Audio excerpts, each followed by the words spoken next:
Welcome to the Spawn Chunks, episode number 256 for Monday, July 31st, 2023. My name is Joel Duggan, and joining me, as always, is Johnny, also known as Pixel Riffs, hopefully returning to the Minecraft Survival Guide sometime soon. Hello, sir. Hello. Yes, I am hopefully returning. Fingers crossed my PC should be arriving again later this week, although I don't want to jinx it, so I'll say no more. But in the meantime, happy 4 stacks of episodes of the Spawn Chunks. Episode 256 was always going to be a milestone for those of us who have an eye for Minecraft numbers. In the render distance this week, the extended version of the podcast, we've been talking a little bit about Minecraft projects upcoming, specifically for Joel's sci-fi projects, and how some influences from TV and film could play into that. Some stuff about Foundation on Apple TV, and a little bit of Joel's forays in Secret Wars on Disney+. So if you're interested in any of that stuff, we talk about all kinds of stuff on the render distance, but typically it's what we've been up to that week, what we've been watching, what our other influences are, and anything we want to recommend. That's over at patreon.com/thespawnchunks. Patrons get access to a whole bunch of features like the extended version of the podcast. There's about 20 to 30 minutes of extra material on every single show every week. And we even have a few patron-related events, which should hopefully be coming up once my regular recording schedule resumes. So expect news of the monthly Minecraft Hangout and the quarterly Hangout to be coming up in future. That's all going to be in the Discord for patrons as well, so keep an eye on that announcements channel if you want to learn more. And we have an anniversary coming up next week. Oh gosh, we do. I better have my PC back for that. We need to make an event of it, yeah. I had to quickly check the dates, but the first episode of the Spawn Chunks was published on August 10th, 5 years ago. So next week the show is going to record on like the 7th or something on the Monday. So that week of the 10th is our 5-year anniversary. Wow, it's flown by strangely, but here we are. And as you might expect, I don't have a great deal to contribute to our quick login this week, where we usually talk about what's new in our Minecraft lives, because I have nothing to report except that my PC should hopefully return this week. If it does, the first thing on the agenda is getting back into the survival guide, where I will probably be getting horses and potentially a camel, possibly some sniffers. I want to tackle some of the early game stuff before it sort of becomes irrelevant, before we go into the end and get Elytra, right, and all other forms of transportation are left by the wayside, at least for a while. So I'm thinking, talking about horses and camels and horse breeding, especially with the changes to that recently, seems like a priority. I have also left a blacksmith's house unbuilt around my super smelter, which is one of the topics I wanted to cover quickly before the PC went away. And I said to myself, I'm just going to build a floor, like a platform coming off the side of this stone staircase that leads up to my starter house. And I'm going to build a house around this eventually, but I don't really have time to plan out and build and, sketch in creative and then rebuild in survival this blacksmith's house. So that's probably going to be first on the agenda as well, simply because I don't know if I'll be able to live with a super smelter that's just a big ugly platform for the minute. But that's what's been on my mind recently when it comes to planning out the return of the survival guide. But aside from that theoretical Minecrafting, nothing much to report. So what's new with you, Joel? Well, before I get into what's new with me, I just thought of something. Because you've been away from Minecraft for so long, and I know you often plan what you're doing in Minecraft, like in creative mode or stuff like that. Have you, by chance, been using any other tools other than like writing down ideas and notes? Like, have you drawn anything, graph paper, used any like CAD programs or Photoshop or something like that to like sketch out ideas or kind of plan out what you might want to do when you do get your PC back? I have not, and I think the main reason for that is because I am more adept at visualizing stuff in Minecraft than I am in a traditional medium of any kind. So I'm not great at drawing, and I don't have a whole lot of graph paper around, but even then, the graph paper I think would be useful for me in measuring stuff out rather than in the design process. Right. So like if I wanted to count out how big of an area I needed for something, then maybe it would be helpful, but really what I'm missing is the creativity of being able to drop in with a bunch of materials and say, how do I turn these into something that approximates a house?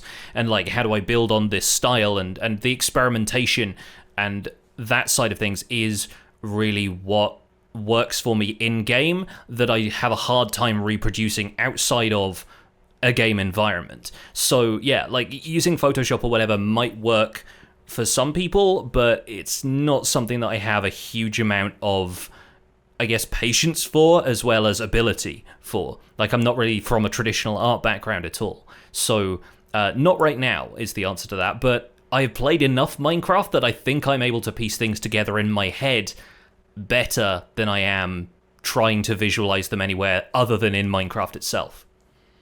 And that makes a lot of sense because I'm at a stage now in Minecraft where I feel like I do the same, where I don't even need to really go into creative a lot of the time to figure something out. I think maybe the only thing would be a really complicated redstone circuit or something like that. Yeah, But yeah.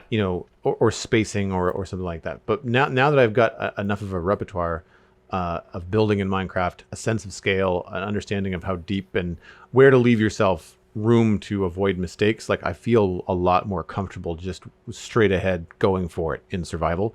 And I think that's part of just having that experience in Minecraft, despite having art skills, because that's something I did. I used to design stuff in Photoshop because I would look at something like our Nether Hub 6 years ago on the server, like, oh gosh, how am I going to attempt this thing? It's like 100 blocks tall and there's lava everywhere, and I got to have the 4 entrances and all this stuff. And so I just designed it in Photoshop because I was faster at it, right? Because those are the skills that I had. And now I think there might be something of that scale. I might again use Photoshop and a pixel image to measure something, but I don't think I would need it to design. It would be just like, okay, I need it to start and end here. I need like 3 pillars to this giant bridge. And after that, I'm comfortable with how it looks in game and figuring that out in game. I may only use it as a measuring tool now. And even then, like, I feel like, I don't know if I'd use Photoshop. I might try to find something else. Like I might even just use a couple of online tools. Like we've all talked about the sphere tool. What is it? Something.uk? Plots.co.uk Yes. with a Z. Yeah, so for different shapes, for like, spheres and ellipses and stuff like that. And I use that all the time. And I don't necessarily use it to design something. I use it to figure out, okay, how much room does that give me if I make this tower a diameter of 9 or diameter of 11 or whatever that happens to be. And I think that those are the things that I use more often than my traditional art skills. Because I honestly feel now like I kind of draw or paint in Minecraft. Like I'm using it like a painter's palette in a lot of sense. And to get into what I've been doing, first I'll share with our live Discord a couple of screenshots from yesteryear. These are from 2021. I added a bunch of different shops to the East Market. One of them was a Cooper, a barrel builder.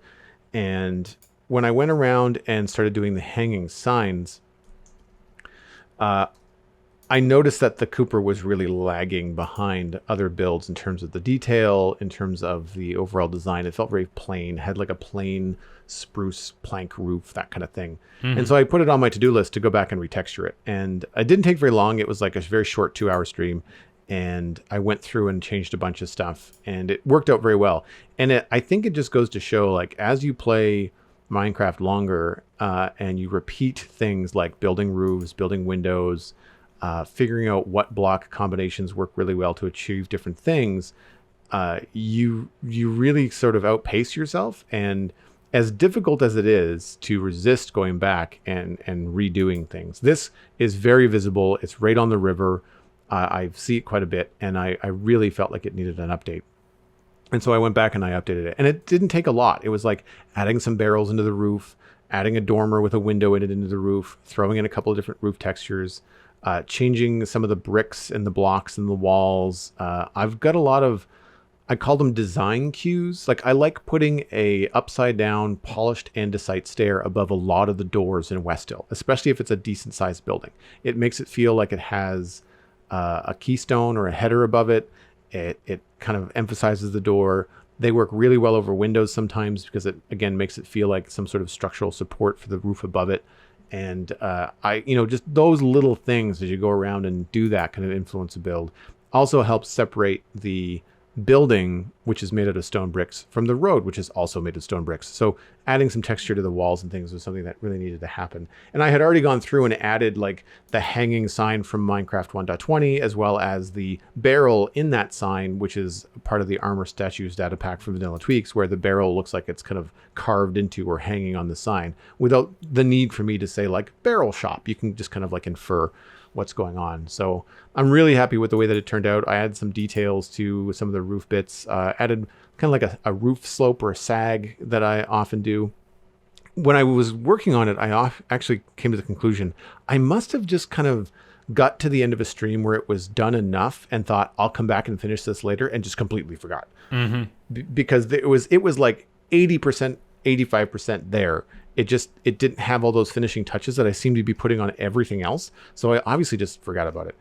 So it's nice to be able to go back and do that kind of stuff. I do keep myself from doing it all over the place, especially on simpler builds that have very little consequence, like just a house or a barracks shack or something like that. I'm not really worried about the details in the roof that I built 2 years ago. It's fine. Like it's not something that you notice a lot. It's not like on a street corner, that kind of thing. Speaking of details, the other stuff that I started working on was the detail list on the West Hill Keep. And I started with the tower. One of the tallest point actually now in West Hill is a tower on the keep. And so the top of it wasn't done. It didn't have a rampart. It didn't have like a proper way to get up there. I needed to finalize the stairs. Actually, to maximize the rampart, instead of having the stairs go all the way up to the top of the tower, I added like a very top floor. So the stairs stop at the top floor when there's a couple of windows. And then there's just a straight ladder that takes you up to the small 3x3 area at the top.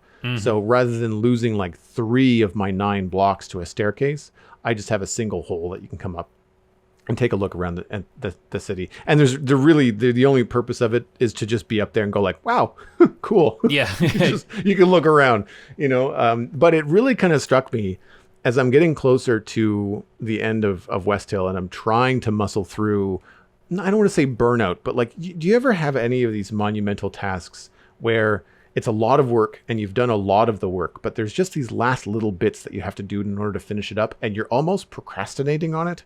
Yeah.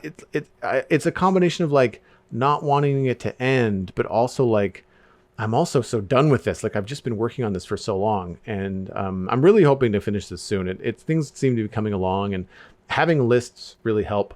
And that's kind of what I've been doing now. So I've added to my list things that are part of the keep, including now the exterior textures. So now that I'm happy with the structure, things on the inside are still up in the air, but the outside, it's not moving because there's a lot of places where it just can't move. And I really like the gradient that I did on the riverside, which I shared a couple of weeks ago. And so I've decided to pull that around for a good portion of the keep. Now, the nice thing about this is that I've kind of got a Y level where these certain textures appear, it starts as stone from the top of the wall. It turns into andesite, then it turns into cobble, tuff, and then deep slate, and it kind of gets darker as you go down. But there's like a Y level where that happens. So what's cool about this is that I can actually kind of draw like a contour line around the keep and say, okay, well, if I keep this all the same, then the good news is like not every wall is going to turn out to be mostly black or mostly dark blocks. It's really only going to determine it's like where the bottom of that wall is visible from. And so this has helped me like separate it from other things. I've added in more foliage, which I think I shared last week as well. Just kind of doing different things like that and bringing up the textures. And it's slow going. It takes like a full stream as you like go up on scaffolding, make some changes, go back down, back up, look at it, decide what you look like, whether it's good, bad. But I really like the finished feel. It's really now starting to be a town where no matter where you look, I've finished almost everything in your view, or it feels intentional. It feels like it's been touched, and not just plunked down and forgotten about. The towers still don't have the textures, but those are like different items on the list. And I think that's the biggest takeaway that I've had from the last few months on the Citadel is making the list was super important, because if I'm not in the mood to stream, if I'm tired, as I mentioned in the pre-show, if you're having, it's hot, hot summer day, sometimes work can be a slog, that kind of stuff, I don't have to come up with anything to do. I just look at the list and say like, what, I'm in the mood for something simple. Let's just decorate this, storage room or this thing that's very simple. It's a 5x5, like it's really not going to take very long. And before you know it, you've checked off 3 things off your list. You're like, that's great. I feel accomplished. Like I feel like I'm working towards the end goal. And one of the biggest things I did, which leads me to a discussion about Minecraft books, is I took my 12 to 15 page book of things on my to-do list, which were mostly checked off, and I created a new book with just the unchecked items in it, which was like 3 pages, which is way easier to leaf through as you're looking for the next thing. And I really wish that Minecraft books would let you leave off on a page. Like if you're on page 10 of 20, now that there's like, I mean, what can there be, like 99 pages or something? Like if you exit that book, you have to like spam click to get to where you left off if you're on like the mid of the book. So I really wish there was a way to bookmark it. Like if there was a third button at the bottom that says like, sign the book, done with the book, or like mark space, and just like when you come back to it, you're going to open up to that page, because it makes it a better in-game tool for keeping track of things like this. Yeah, because lecterns will do that, but you can't carry a lectern around with you, is the point. So, like, right. If you're walking around your town trying to figure out, sure, like, what do I need to apply details to next, and checking off a list, you don't always want to be going back to the center of town where you have your lectern to grab the book out of it, edit it, and then put it back and everything. Yeah, so there's... Although... That's a good point. I should maybe put one on a lectern as well, just to kind of have it in a central spot. Because sometimes I'm just referring to it, like, what do I need to do next as I'm like in my storage room. So that would be a logical place to put it. If nothing else, it'd make a great artifact for the history of the town. Yes. Joel's to-do list enshrined in a place of honor somewhere in West Hill. I think it's gonna be nice for anybody who wants to visit and leaf through and look at all of the stuff that you noted down to do to the place. And so, those are the things that I have left to do. I've got a lot of texturing, a lot of outside wall work. There is a lot of interior design in the keep. Thankfully, like giant medieval halls, they don't have a lot of furniture in them. Like they're just kind of meant to be like statements of power and space and gathering of people. Like if the townspeople were all going to be there for a meeting, they would all be standing around. It's not like there has to be seating for everybody. So that is going to be pretty simple. I also don't want to hide the floor because the floor pattern is really cool. However, it brought me to a bottleneck where the new version of the Tables and Chairs data pack by Axel will require me to replace every single table and chair currently in West Hill.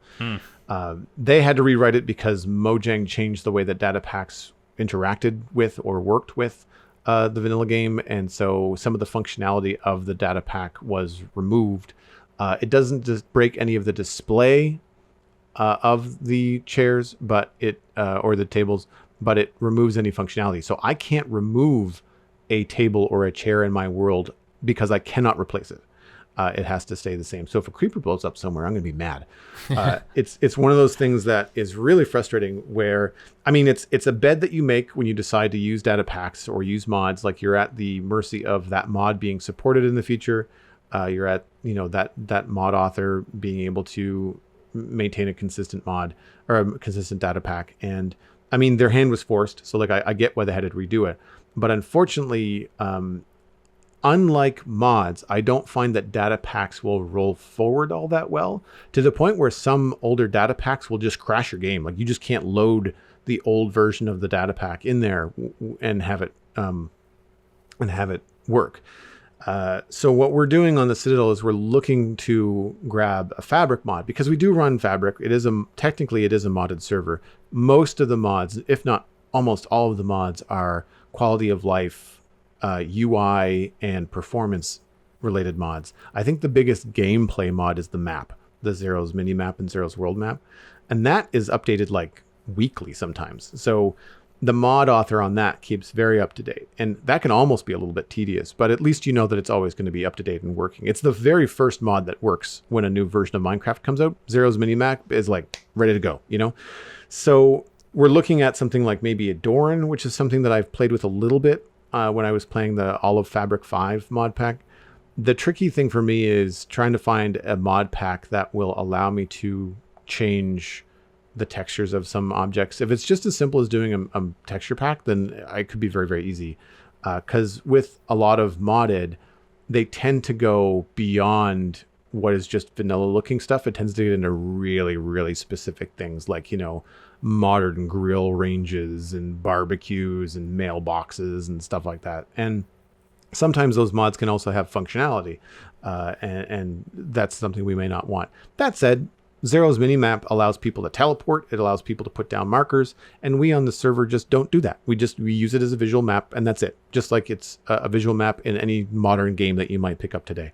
So we're looking at adding a mod for furniture, and I'm fingers crossed, hoping to find something that would also allow me to bring furniture into the modern city. So rather than just the wooden tables and chairs that are very specific to vanilla Minecraft, and we've used a little bit of them in the modern city, the dark oak tables and chairs look just fine in a cafe. Like that's fine.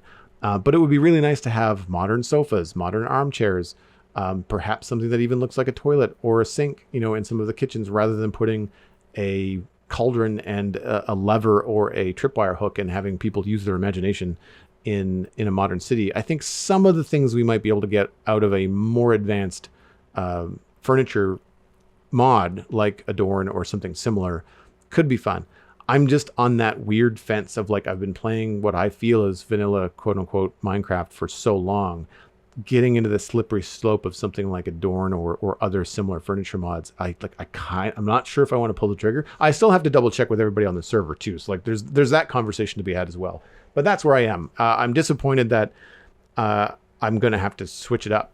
But I think the one saving grace is that I've noticed this before I did anything in the keep. And so if the furniture and inside decoration in the keep was made with a mod, at least there's that boundary of the stuff in the keep is one way and the stuff in the town is the other.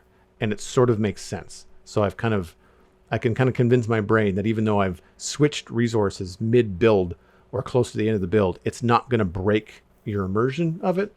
And I unfortunately just have to keep the old data pack on the server in order for people to walk through West Hill and look at stuff.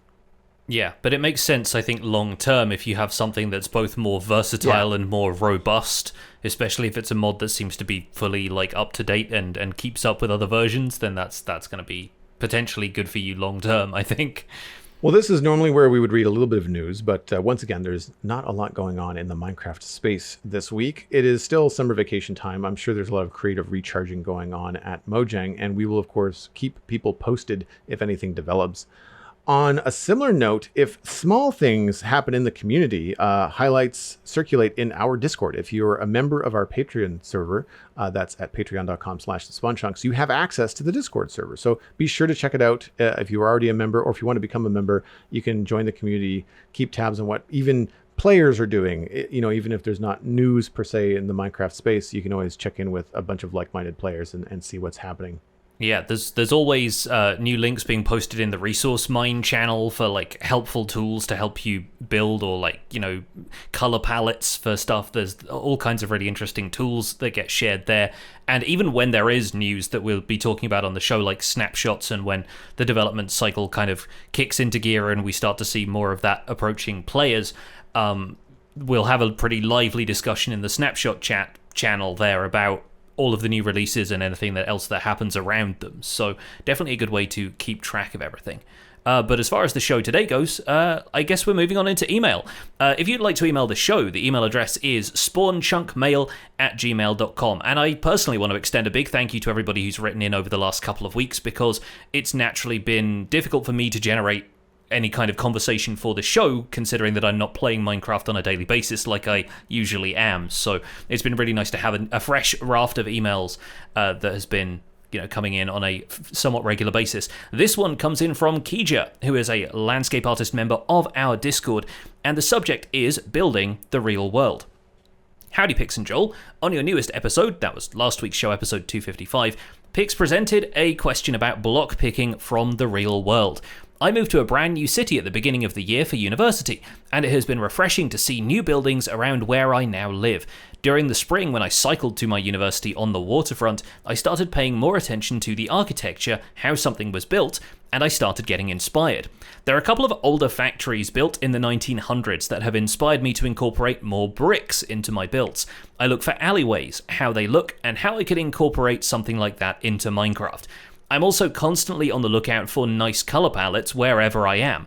Looking at the real buildings and the surrounding area where I live has definitely given me numerous ideas for future builds. Kija was impaled by drowned while trying to figure out how to build curves in the middle of an ocean. I'm going to assume that Kija means early 1900s, because I was also built in the 1900s. Yeah, me too, funnily enough. So out of squishier stuff than bricks. Yes, but and only I just. don't feel like I was part of the industrial age, so there's a large gap there. Yes. But Yes. I do remember doing similar things to this when I was trying to work out buildings in Southport, the modern city on the Citadel. There's just so much to consider, and once you start opening up your eyes to those kind of things, and I think it's really helpful when you are in a new area. It's such a neat kind of anecdote that this happened when they moved for university. Yeah. And when you're in an area that has unfamiliar buildings, a different history, depending on how far afield you've gone for university, like did you go two towns over? Did you go two countries over? Like where did you go? Did the culture shift? That kind of stuff. Even if you're on vacation, I know you've spoken before about going on vacation in Spain and just being like a sponge for the Spanish architecture and Yeah. how Yeah. wild it Absolutely. is, all that kind of stuff. And for me, I think that there's a few things that I look for when I'm out looking at buildings. And the first is scale when I'm considering how to build it in Minecraft. Like you've obviously got a door on most buildings, and you can say, okay, do I need to make it a double door? How do I make a door that works in Minecraft similar to this, and how do I scale the rest of the building so that it fits? The other, of course, conundrum is like Minecraft blocks being a meter thick. Like how much of a bulk do you have to add to the outside of this building for you to be able to have the outside be one color and the inside be another? You're dealing with builds that often have a 2 meter thick wall, if not three, around them, depending on how you want to do it. I also think that the palette thing is an interesting conversation. You often get bottlenecked with looking at something and going like, that looks really cool, but that color doesn't exist in Minecraft. We've talked about the blue tiles on medieval roof builds before. I see a lot of different brick colors in the world. We've got a lot of beige brick around here, not so much red brick, but it's kind of like the school that I went to school in growing up.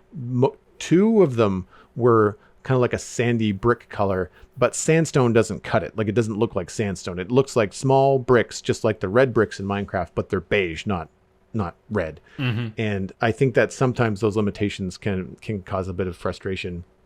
And then the big thing, and this is what really kind of took me by surprise when I was working in Southport and designing that part of the city, was urban planning. And if you want to school in this, see if you can find someone that is an urban planner professionally playing a game like City Skylines or SimCity or like one of those city builder games, but playing it from the perspective of a city planner.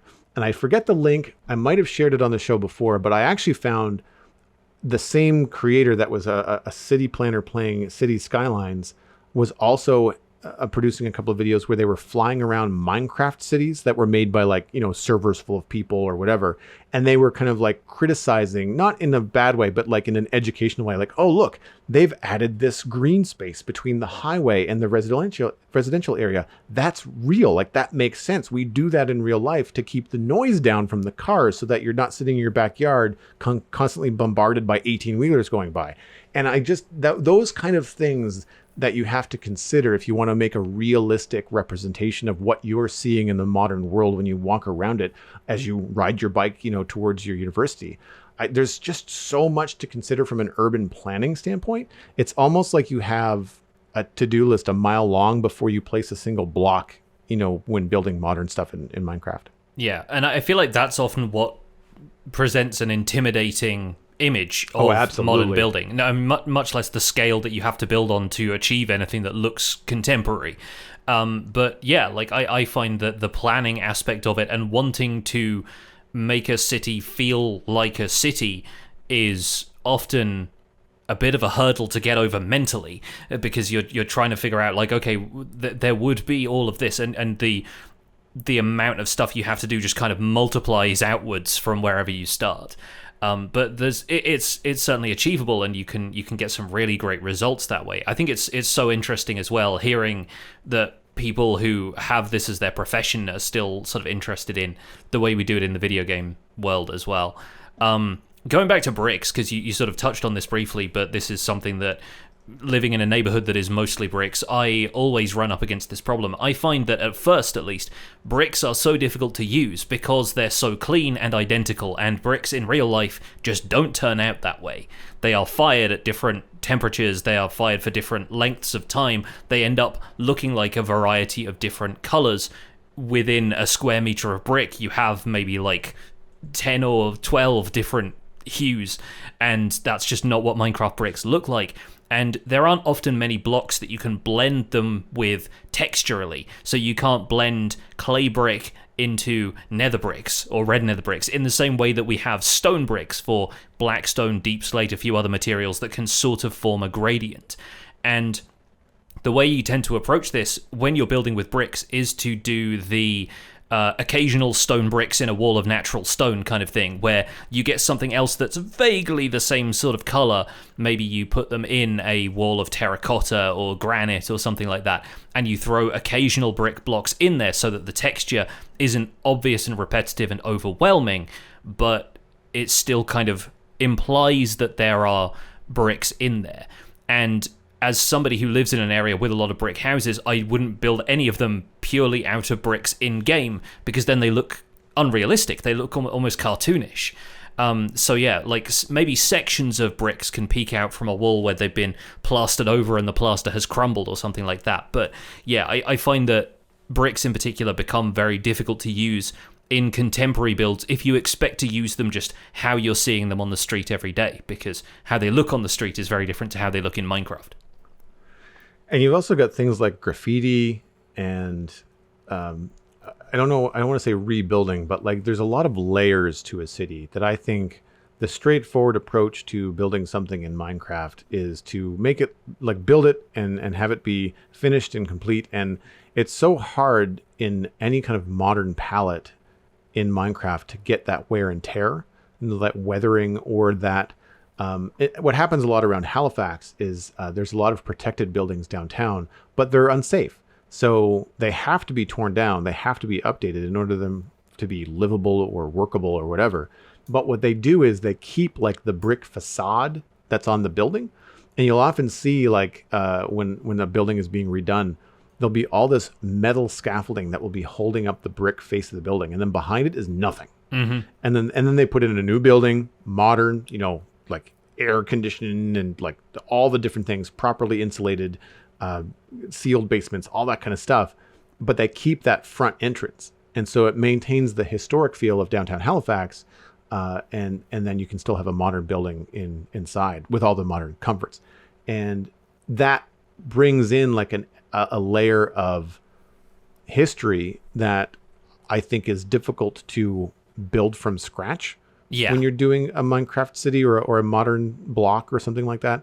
I think that's why a lot of people in Minecraft, when they attempt a city, they attempt like the small town city, the little harborside place, rather than like a big urban landscape. Because one, it's just a huge undertaking. It's also kind of boring. Like when you think about a snapshot of a city, there's going to be a couple of key buildings that are going to look cool. They're probably going to be the newer ones, especially if you see any of these like cool buildings from China or Japan, where there's like lots of green spaces. And I saw a really cool thing the other day in Spain where, to combat urban temperatures rising, they have canopies of vegetation that are hung over the alleyways between buildings. Mm-hmm. And so it does a whole bunch of things. It provides shade. It removes, carbon dioxide from the air, and it provides all kinds of like greenery and spaces for birds and bees and all that kind of stuff. So it's all kind of benefit, but, very difficult to do in Minecraft because of just how kind of unique they are and the angles that they are. You could kind of like do a Minecraft version maybe, but that kind of stuff is always new and cool. But a lot of cities are a lot older than that. And so in the 70s, skyscrapers are boxes. And I can tell you from building a couple of skyscrapers in Minecraft, even though I tried to make them interesting, they're boring to build. Like they look cool when they're done, but it is a lot of repetition. Like it's the same floors stacked and stacked and stacked and stacked because it's meant to be apartments or it's meant to be uniform, office space, that kind of stuff. I keep it interesting for me by hiding things like a concrete maker or, a spawning farm to kind of remove the mobs from the streets below, are all kind of being hidden in the skyscraper. So not every skyscraper is just apartment after apartment. I also tried to farm the decorations of the insides of the apartment, which also got repetitive because like they're the same floor plan as you just kind of keep on going up and up and up and say like, hey, if you want to come to the modern city and build server mates, then why not decorate an apartment for me so I don't have to do one? Yeah. That kind of stuff. But yeah, it can be really challenging. And in the context of skyscrapers, you have to add other buildings around them. Otherwise, they're just going to look like somebody's built a Yep. high-rise apartment block in the middle of nowhere. And that was the thing about the first season of Decidedly Vanilla when I joined that server. Another guy called Logan, who I don't think makes videos all that much anymore. I think he moved into like digital art and other stuff and editing. But he built a reproduction of a skyscraper that I think was in Minneapolis or somewhere like that. And yeah, he rebuilt this building out of sandstone, destroyed an entire desert to do it, and then it was just a skyscraper in the middle of nowhere, like it was by a forest. I think his nether portal was in a tree somewhere.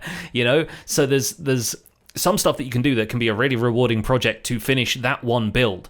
But then if you want to go urban, you want to go contemporary and modern, then suddenly you've got a whole other like challenge on your hands.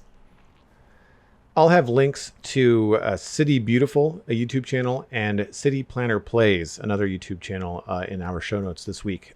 City Beautiful is the one that I mentioned about a urban planner reviewing Minecraft cities, and City Planner Plays focuses more on a game like Cities Skylines. But if you're into doing cities or looking to do more modern building in Minecraft, the ideas and the tips about layout and urban design would carry over, and it would be good to watch. It's also very entertaining. It's very satisfying. I don't often play Cities Skylines because I don't have the time and I find it a little bit repetitive, but as a Minecraft player, as a builder, watching it being played is also very satisfying to like throw it on while you're doing the dishes or whatever. It's a fun thing to do, especially when you're watching someone that knows what they're doing, because it's not frustrating. It's just they really kind of understand how to go about those games and have them look really cool.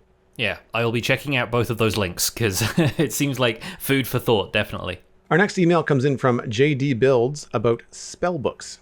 Hello, Johnny and Joel. I was listening to your discussion about potion brewing in episode 255, particularly about how there really aren't many in-game clues for recipes or potions. And it made me think of something along the lines of a potential solution. What if in witch huts, a player could find a chiseled bookshelf with witches' spell books in them on the shelf?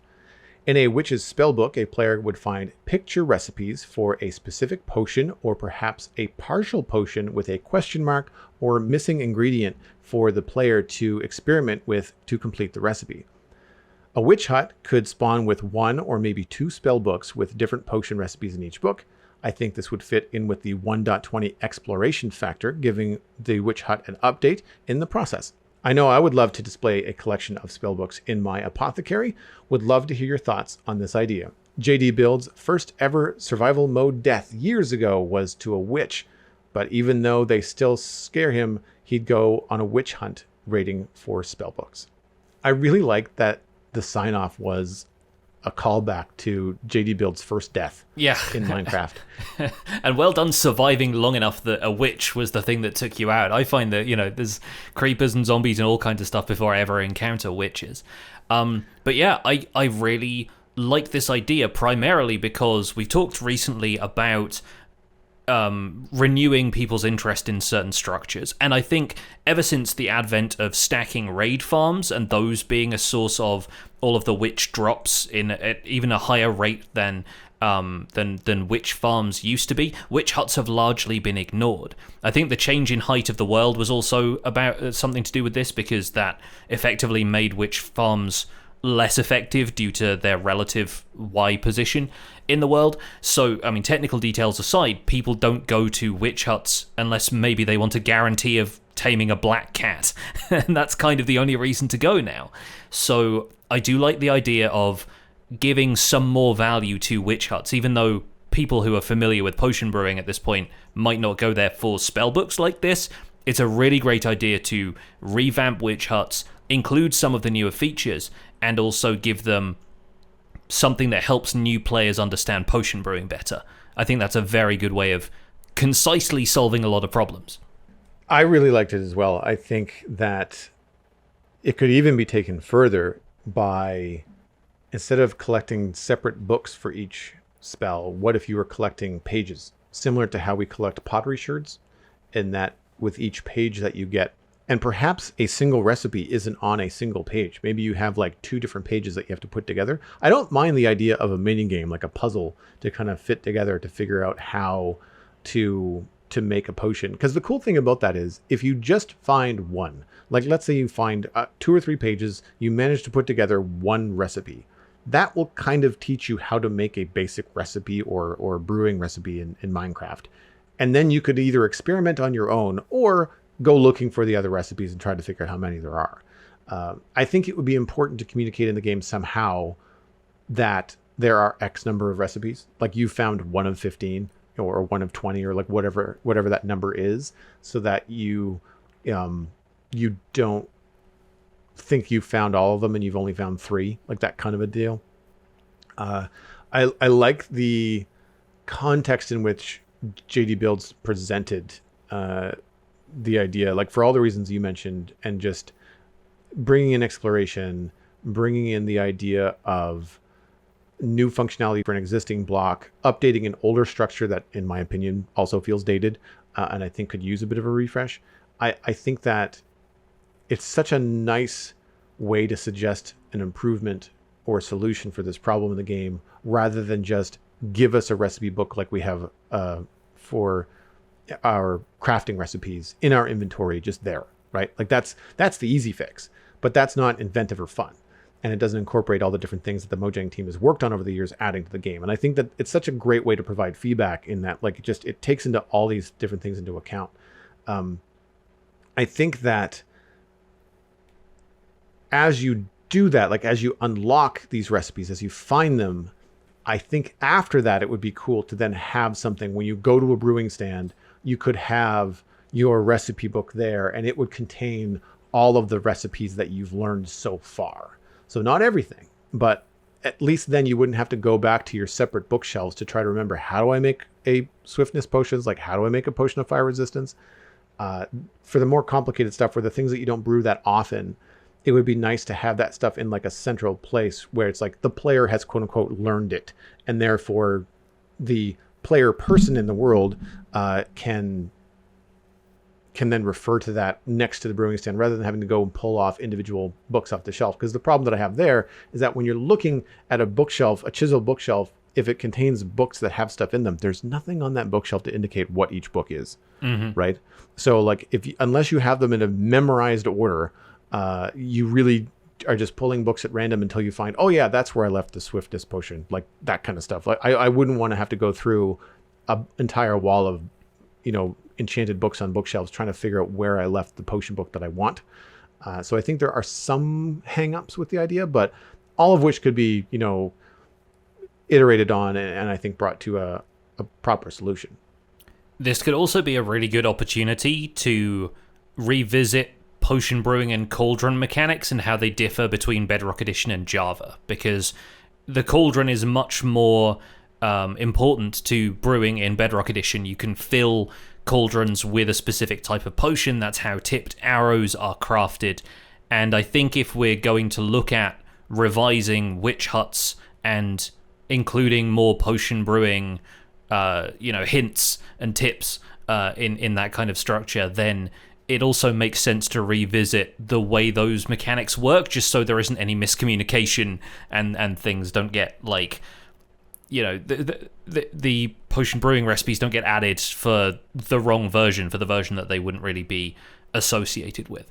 I'm pretty sure Bedrock Edition even has one potion type that isn't on Java, or maybe it's been removed, but they had a wither effect potion for a while that I don't think has ever been a thing on Java. So yeah, really kind of curious that there are still disparities between the two of them.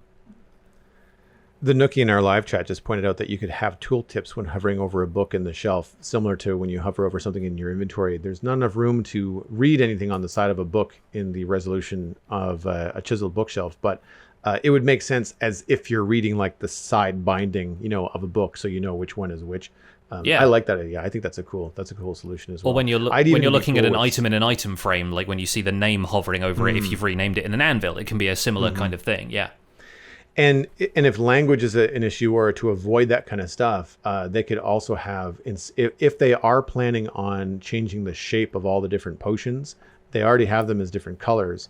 Instead of hovering over the book and getting the name of that potion, you could just have like the symbol of that potion come up and be just like, oh, that's the book that has the recipe for fire resistance potion, because an orange potion kind of popped up. That could be cool too. Yeah. Just to kind of bridge that language gap, or have both. Like you could have the title and the symbol pop up, but stuff like that I think would be very, very cool. Yeah. Thanks for continuing the discussion, JD Builds. That's a very elegant solution, I thought.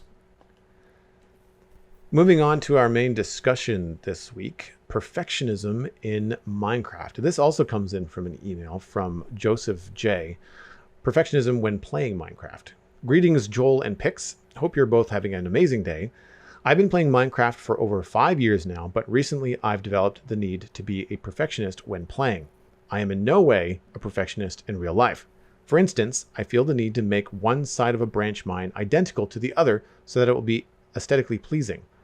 Or when a creeper blows up, I feel the need to patch the hole, returning it to the terrain as it was when the world was first generated, so it doesn't feel tainted and it hasn't lost its natural beauty. The main thing I'm a perfectionist about is building. When I'm designing a build, I never know when to stop designing it because I want the build to be perfect. Because I want my builds and my worlds in general to be perfect, I can never settle on good enough.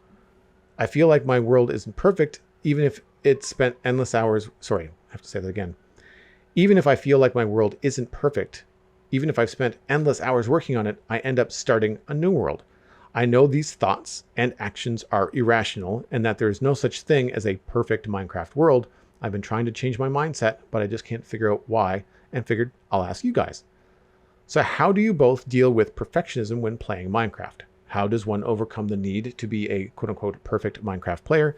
And when is a build good enough? I've been listening to you guys' podcast since the beginning of 2023, and I'm loving it so far. Thank you both so much and keep up the amazing work. Joseph was blown up by a creeper while trying to perfectly patch an old creeper hole. The irony of that death message is Yes. not lost on me. Well played. And thank you for the kind words. I'm really glad that you're enjoying the podcast. And welcome to the team Yeah. of being a perfectionist in Minecraft. I know that I want to kick things off and say that I'm not a perfectionist. Nope, definitely not. I don't know. I don't know what you're talking about. That's a quote from my Twitch chat. It happens often enough because I am usually lost in details and wanting things to be just so. I think that I hesitate to use the word perfect or perfectionist. I want things to be as I've conceived them to be in my brain. My career in art, specifically commercial art, when there's other people telling you when something is good and done, has led to me living in an comfortable place that perfect doesn't exist. And I'll leave a quote here from right now. I think the artist that has been pushing this the most is Jake Parker. He's an illustrator in the US. And I've met him once or twice actually. And I feel like the perfect is the enemy of done is a really, really good way to look at things, because if you're always noodling with something and trying to make it perfect, you're never going to finish it. You're never going to be able to push away. And as an artist, having that ability to push yourself away from the desk and say like, that's finished, it's a skill. You have to learn it. And it's not easy, especially if it's your work. Like if it's your personal work, like you're not doing it for a client, you're trying to draw. For me, it was my webcomic. Like when I was working on Starcross, like trying to push away from that and not spend 12, 16 hours on a comic that I really had to finish in one workday was really difficult for me. And I had to kind of learn some shorthand. I had to learn like what's good enough. I had to accept that it's an iterative process and that the comic was going to get better over time. Repetition was going to be my friend. And that, resist going back and redrawing the original comics, something that I had to do when I put the comics together in a book collection. And I was collecting like 3 years of comics or more, because they only came out once a week, into a large book. And you're dealing with something that you've drawn from 3 years ago. Like the characters didn't even look the same to me. And now to the untrained eye, they probably looked okay. But to me, I'm just like, oh my gosh, it looks so different. You can see something like that in a long-running cartoon like Garfield or Peanuts or something like that when you look at how they first were drawn versus how they were drawn after 20, 30 years of experience by the artist. And I think it's an interesting battle that creative people, and I think that Minecraft players obviously are put in that same bucket of like, you're doing something creative, you're trying to express yourself, and you have it just so in your head, and you're trying to get it down into the Minecraft world, much like an artist is trying to get it down on paper. And if it doesn't go your way, then it can be Very, very frustrating. But I know that you had an interesting, kind of tidbit to kick off the discussion as well. Yeah, I want to put it out there that there is no wrong way to play, and this is something that I'll go over before I talk about my own struggles with perfectionism. But time spent enjoying yourself in Minecraft is not wasted, and if you get joy from designing and redesigning a build in order to make it perfect, maybe that's how you play Minecraft. Maybe that's not such a bad thing. I think it is. It kind of goes along with the desire to emulate other people and the desire to get more out of the game as an experience that these questions arise. It's sort of the same thing of like, how do I not get bored in Minecraft? Whenever that discussion comes up, I'm kind of like, why are you worried about getting bored in Minecraft? Why does Minecraft have to be a certain way to you? And so if you find yourself frustrated by the perfectionism, then that's clearly a sign that something needs to change. But if you find yourself getting your kicks out of redesigning a build and thinking, yeah, that's perfect, but what if I just tweak this other thing? Like, would that make it any better? And if it keeps feeling like it's a good thing to do, then not necessarily such a bad thing.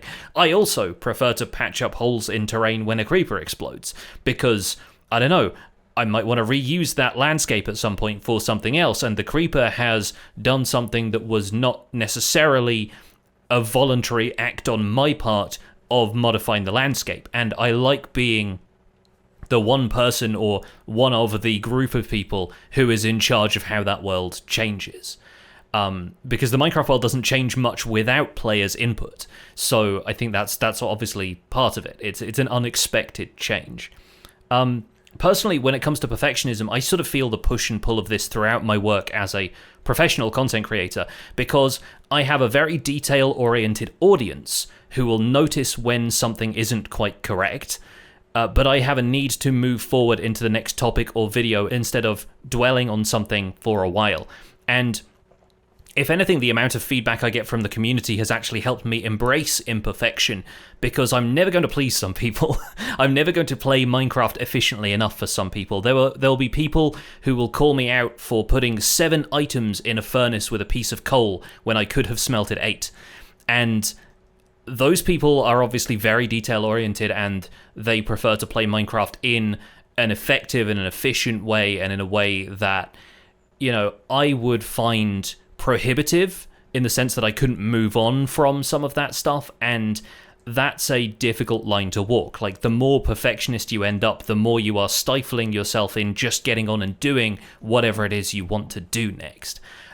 It might be very different for me if I was a hobbyist player, but I find that it slows me down to consider so many of these aspects so closely, especially if they're not the topic of the video, they're not the task I'm trying to complete that day. I'm not worried about anything else, I'm just worried about what's in front of me and the mechanics I'm trying to explain. So yes, I will occasionally smelt 7 iron instead of 8, or I'll use, the wrong amount of sticks and one of them will disappear and burn into nothing or whatever. And that just happens sometimes. And understanding that Minecraft is made up of so many different moments that cannot be perfect, or so many different ways in which you can play the game imperfectly, can kind of be freeing in a way. It can actually feel like you are giving yourself license to be imperfect, because to play the game optimally requires so much constant vigilance that it's almost exhausting. And I'm not ready to be exhausted by this video game by just making sure I've done everything 100% correctly. So one thing I want to say is, if this desire for perfection is a habit you've developed recently, it may not last forever. If it's something that has only come up in your recent thoughts, then maybe it's just a passing phase and will disappear again. But I think we can come up with a few suggestions for how to avoid perfectionism becoming your enemy in this case. I think that's really interesting that you brought up game mechanics, because my perfectionism, or my need to have everything just so, very heavily revolves around builds and aesthetics and how they look. I do not care after 6 years on a server how much coal is being used when I smell something. Yeah, exactly. I just don't. I have resources coming out my ears. I don't care about leaving blocks in the ground if they disappear. Sometimes I throw them on the ground on purpose because I just don't have any room in my inventory. Like, there's stuff like that. I really, game mechanics, not worried about it. I don't have a perfect sword.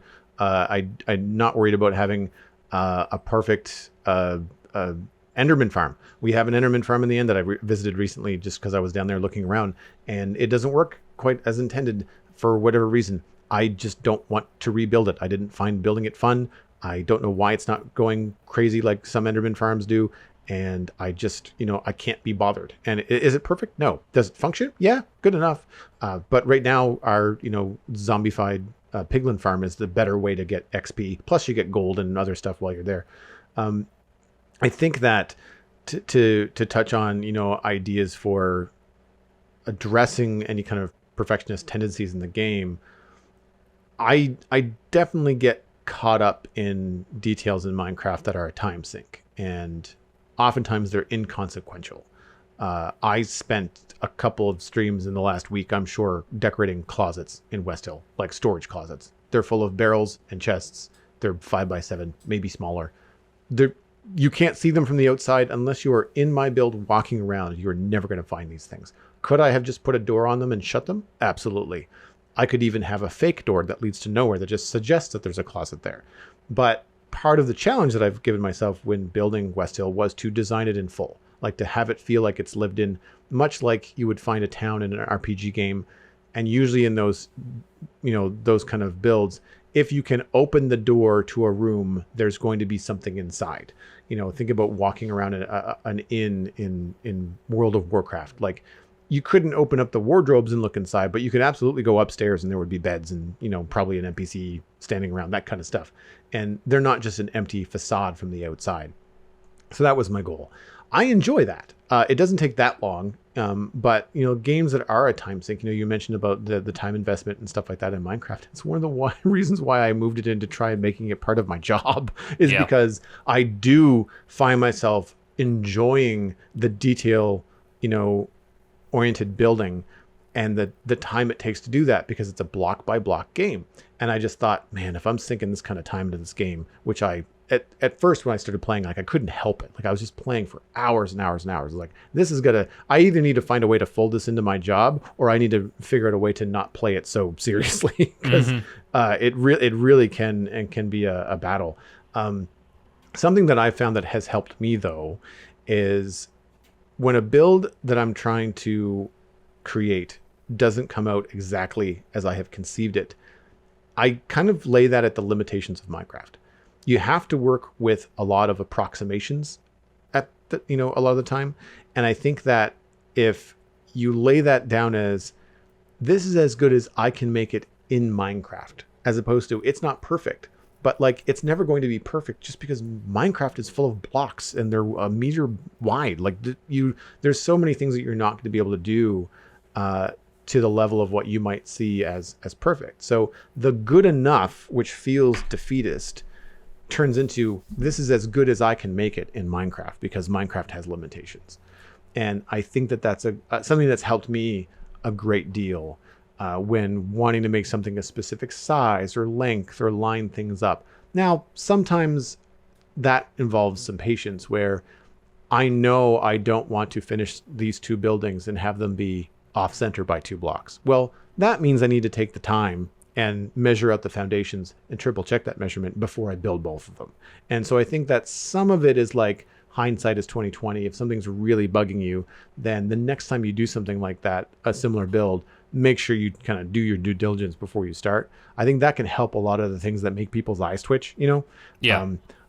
On the flip side, I built the wall around West Hill, and then I've been cramming buildings inside this wall. The wall was dictated by the landscape and the rivers, and so is the land inside the town. Just like a real town, if that's where it was decided to be developed, you'd be limited, unless you start putting platforms over the river. Like, you really have to figure out how to build around this stuff.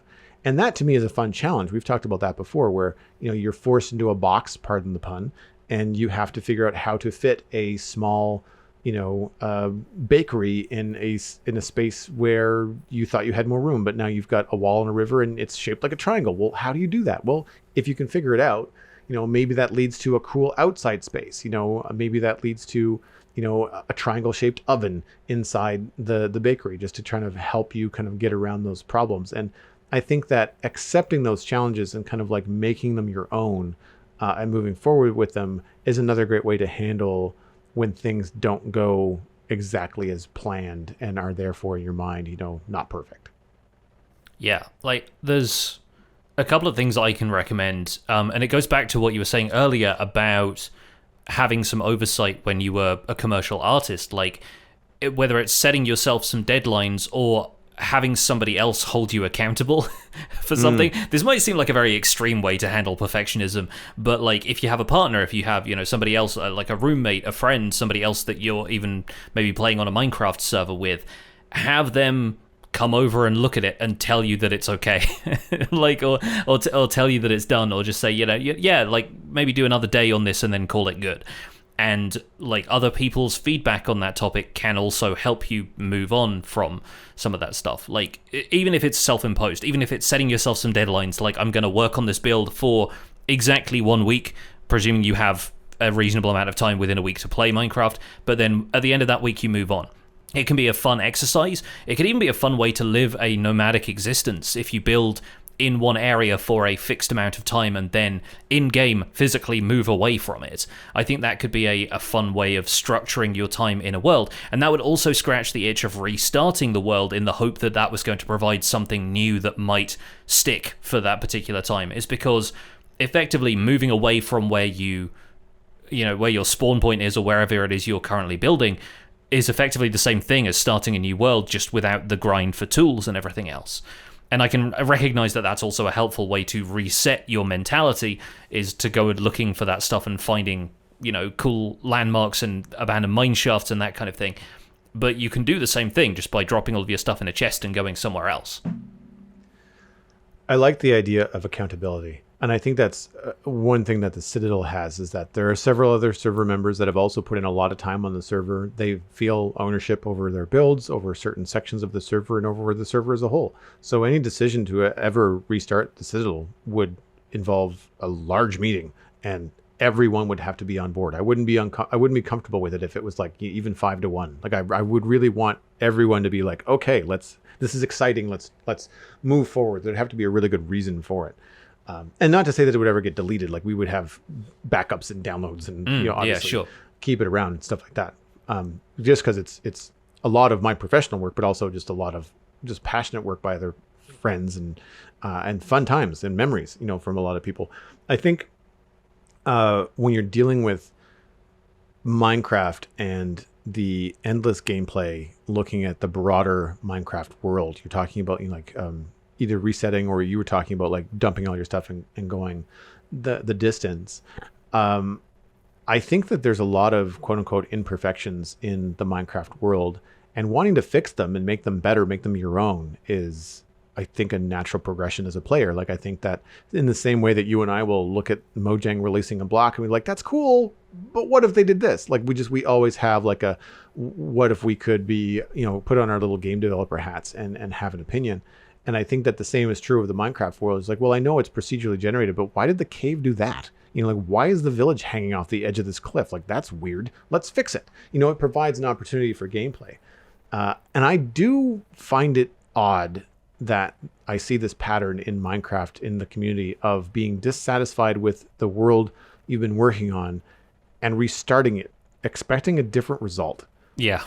It's gonna look different, but you're going to get the same problems. You're never gonna get what you're expecting or what your mind's eye is desiring.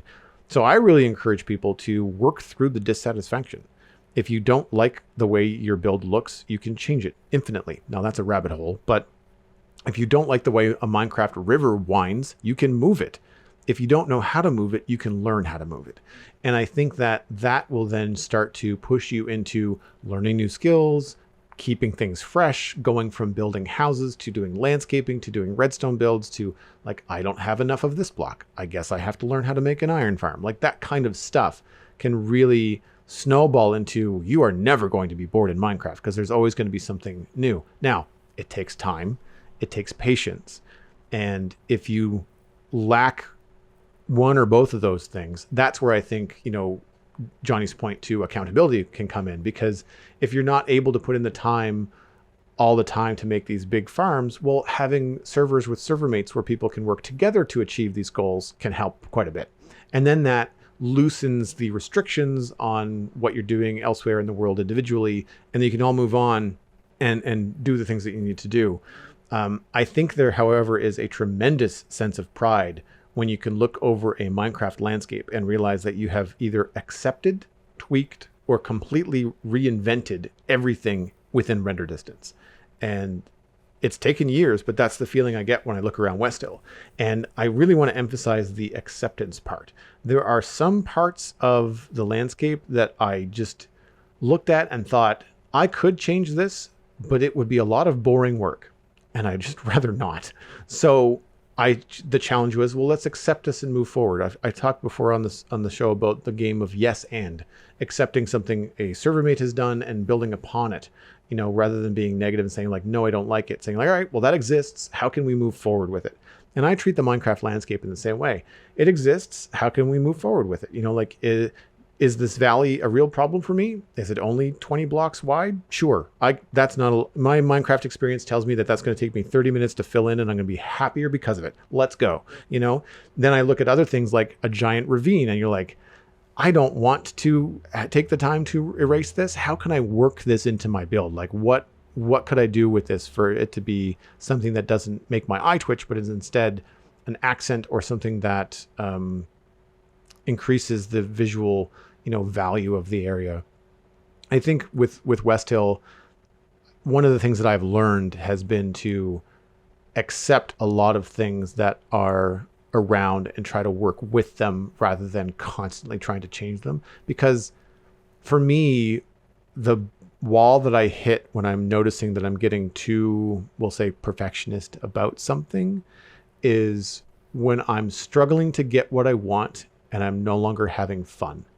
And that's, I find, when I go, all right, I just can't do this in Minecraft. This just isn't a thing that's possible because I'm a pretty intelligent guy. I'm an artistic person. I have the resources. I have the experience in the game. If I can't get this cliff or bush or road to look exactly how I want it, I have to kind of back up and say, like, I've tried 6 different ways to do this. I'm going to have to pick the one I dislike the least and go with that.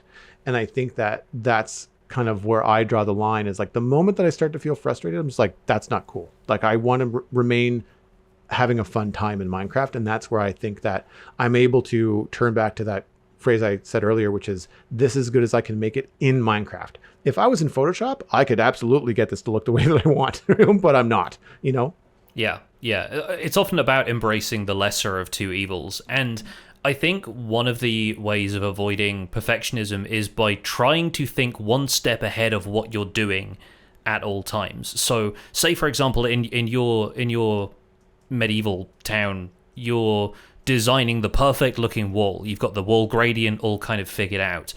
If you're spending ages just making sure every block of that is in the right place so that it doesn't look too checkerboardy and that the gradient flows and that there's occasional kind of highlights in it, then you can get stuck into that for ages. But if you think, I could spend all of that time doing that, but my next step is to build a tree in front of this, which is going to obscure 30% of it anyway, then you can put 30% less effort into making that wall perfect and focus on what's next and focus on building the tree. So I think getting stuck in the present moment is part of the struggle of perfectionism. It's you're having trouble seeing what's next and what's going to move you on from this. And so I think if you try and keep a list of activities and always add one thing to that list when you strike one off and say that's done, then that's going to constantly help you think one step ahead of where you're at and potentially get you excited about moving on to those things, which will make it easier for you to leave the current activity behind. One specific example I can give when it comes to creeper explosions, which were mentioned in the email, one good exercise is to make lemonade from those lemons. If a creeper blows up some nearby terrain, instead of fixing it, you can consider how it could be made into a feature instead of patching it up. If it blows a hole sort of in the side of a hill, maybe that becomes the entrance to a mine. If it blows up something in the middle of a plains biome, congratulations, you have a new frog pond. And you can work with stuff like that. And I think that can be a good exercise in reimagining some of those perceived imperfections as something that can enhance the world. And I think that's a really nice way of working around that problem. Alternatively, if you want to go completely the other route, disable mob griefing. If you want sheep and villagers, etc., to still affect their environment, then you're going to have to look into data packs. But if you remove mob griefing and remove the opportunity for creepers to do damage to the landscape, then you can say goodbye to unwanted holes in the terrain and stop that from holding you up with what you want to do next. So that's another option.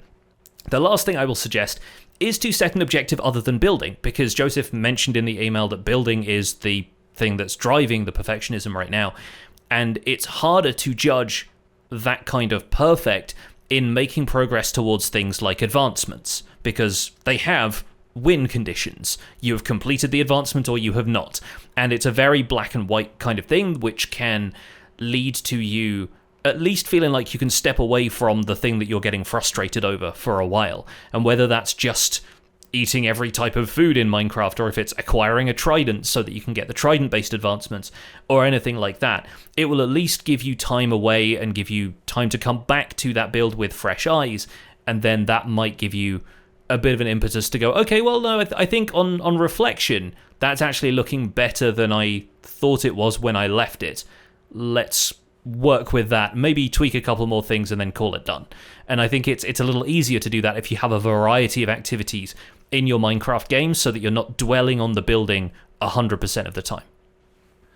I like the advice to step away. I do that all the time with builds, where I'm just like, I'm frustrated with this. I don't know what to do next. Whatever. I'm going to go do something else in this town. I'm going to walk by this thing 100 times in the next week, and I'll either get the idea about how to fix it, or I'll have to force my hand in a week or so. And I find that usually helps. Or popping somewhere else and doing something for a server mate. Like I helped Cosmic with their sniffer farm. That was a stream away from West Hill. Wasn't at all thinking about medieval stuff. I was just making a minecart collection system. Totally fine. Nice brain break. I like also the idea of challenges. We talked about that a couple of weeks ago on this show. And specifically for like resetting worlds, if you're up for a challenge, give yourself 6 months, give yourself a year, and don't reset the world as like a how many days, similar to how people brag about how long they've survived in hardcore Minecraft. Like, how many days can you play Minecraft and not reset the server? And I would be very curious to see what the mindset would be at the end of the 12 months. Are you itching to reset? Or have you invested too much work and no longer want to reset, and you want to keep the world even longer than you thought you could when you first tried it? As someone that has a 6-year-old server, I understand I'm a little bit biased, but I feel like it's a interesting thing to challenge yourself with. And I'd be very surprised to see the results. I think people would learn a lot more than they anticipate. Yes, and we could continue this discussion for a very long time. We could be tweaking and adjusting the details of our arguments, but would that make this the perfect podcast? We'll leave that up to you, listeners, because that's where we're going to leave this episode of The Spawn Chunks. We're going to step away from our creative projects and go and edit the episode, probably. You can find some more information about this show and links to some of the stuff that we've talked about today over at thespawnchunks.com. The music for the show is composed by me, and The Spawn Chunks is proud to be a listener-supported podcast. We have made 4 stacks of episodes with the wonderful support of our community of patrons, and if you get some value out of the show, why not consider putting some value back in? You can do that over at patreon.com/thespawnchunks. Pledging at any level gets you an invite to our Discord. You can participate in things like the live show recording that happens every week. We also have our monthly Minecraft audio hangout and quarterly hangout coming up. The quarterly is the one where we share all of the behind the scenes facts and figures, the numbers behind the podcast. So if you're into that, if you're a data minded person, that might be the thing for you. We currently have 314 patrons. We've added a few since last week, so thank you to everybody who has jumped on board. And special thanks go out to our content engineer patrons, Hunter555, Jumbo Sale, Mindtrip Media, Party Voyager, and Yitz. Thank you for your support on this episode. Sharing the podcast with your friends is the easiest way to support the show. You can find us at The Spawn Chunks on Twitter and Instagram. Personal recommendations are by far the best way to share the podcast. Just tell a friend about The Spawn Chunks, and that can listen on iTunes, Spotify, Google Podcasts, and even YouTube. Be sure to leave a rating and a review on your favorite platform. You can email the show at spawnchunkmail@gmail.com. The RSS feed is linked at thespawnchunks.com. The patron-only RSS feed is on the Patreon page, where you can listen to the render distance, the extended version of the podcast. My name is Johnny, but online I go by Pixelriffs. You can find most of what I do at youtube.com/Pixelriffs, where the Minecraft Survival Guide is currently in its third season and hopefully should be seeing new episodes around this time next week. I also stream 3 days a week on Twitch when my PC is behaving itself, so expect those streams to resume fairly soon as well. I'm the voice of the unofficial Hermitcraft recap, which you can find through a quick YouTube search, and aside from that, I'm at Pixelriffs on both Instagram and whatever Twitter is calling itself these days. Joel, where can people find you online? Everything that I'm doing online can be linked at joelduggan.com, including the Citadel Cafe, my other podcast about sci-fi and fantasy entertainment. And if you missed the render distance discussion this week, we are going to be talking about Secret Invasion. Myself and Steven ESC will be talking about that. That was finishing up on Disney Plus this past week. So there will be spoilers, but we will give people warning on the show, and it's going to be a fun time to talk about that with Steven. We're both big Marvel fans, so it should be an excellent podcast.